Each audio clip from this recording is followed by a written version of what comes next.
Welcome, my dear children, to a new academic year. First of all, let us thank Almighty for keeping us safe during this tough time of pandemic. I am Tindu Jose. Science is an interesting topic for you children, as you can correlate many of the things you are learning in the classroom with your day-to-day life. There is a science in everything around you. For example, why you breathe and how you talk, how the different equipments in your household works, or how the vehicles move. Everything works according to a science. In our first chapter, we are going to discuss such an interesting topic. We all used to have food every day at least 3 times or even more. But have you ever thought where this food comes from? Or how it got produced? What all are the efforts undergone in the production of food? You might have seen some of the fruits or vegetables in your kitchen garden. That might be sufficient for your family. But what about a country like India, where the population is more than 130 crore? Yes, for that, food needs to be produced on a large scale.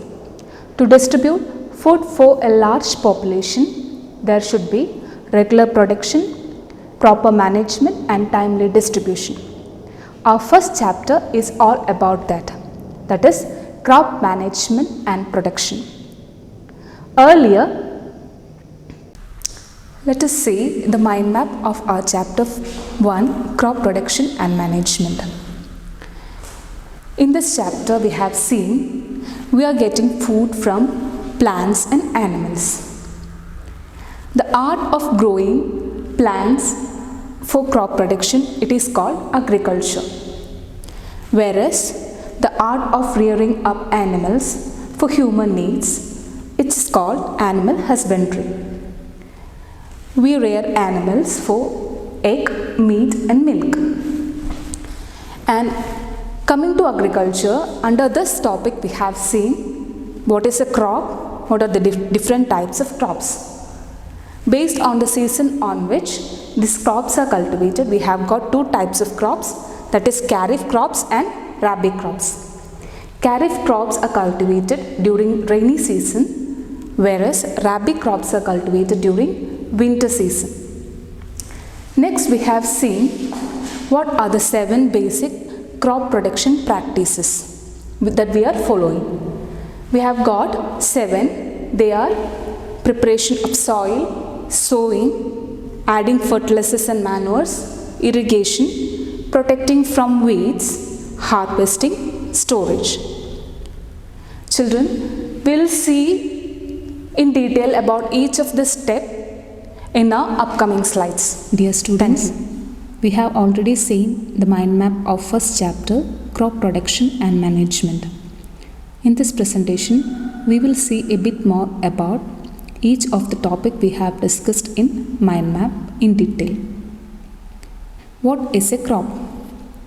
When plants of same kind are cultivated at one place on a large scale, it is called a crop. For example, crop of wheat means that all the plants grown in a field are that of wheat.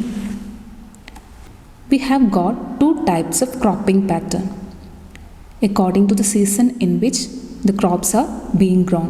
They are kharif crops and rabi crops. Kharif crops are cultivated during rainy season, whereas rabi crops are cultivated during winter season. Second part of our chapter is about the 7 basic agricultural practices that we are following. The 7 practices are preparation of soil, sowing, adding manure and fertilizers, irrigation, protection from weeds, harvesting, storage. We will see a little bit more about each of the steps in our upcoming slides. Preparation of soil. The preparation of soil is the first step before growing a crop. One of the most important tasks in agriculture is to turn the soil and loosen it. Why we need to loosen the soil? This allows the roots to penetrate deep into the soil. Sowing. You all know what is sowing, that is placing the seeds into the soil. Sowing is an important part of crop protection. Before sowing, good quality, clean and healthy seeds need to be selected because farmers prefer good seeds to get good yield. Adding fertilizers and manures. The substances which are added to soil in the form of nutrients for the healthy growth of plants are called manures and fertilizers. We have already seen what are the different types of fertilizers, what is crop rotation and what is nitrogen fixing during our interactive sessions. Our next step is irrigation. All living beings need water to live. Water is important for proper growth and development. Water is absorbed by the plant roots. Along with water, minerals and fertilizers are also absorbed. Protection from weeds. In a field, there are many undesirable plants that may grow along with a crop. These undesirable plants are called weeds. Proper removal of these weeds are necessary because they might absorb the nutrients which are meant for the crops. Our next step is harvesting. Harvesting is an important task.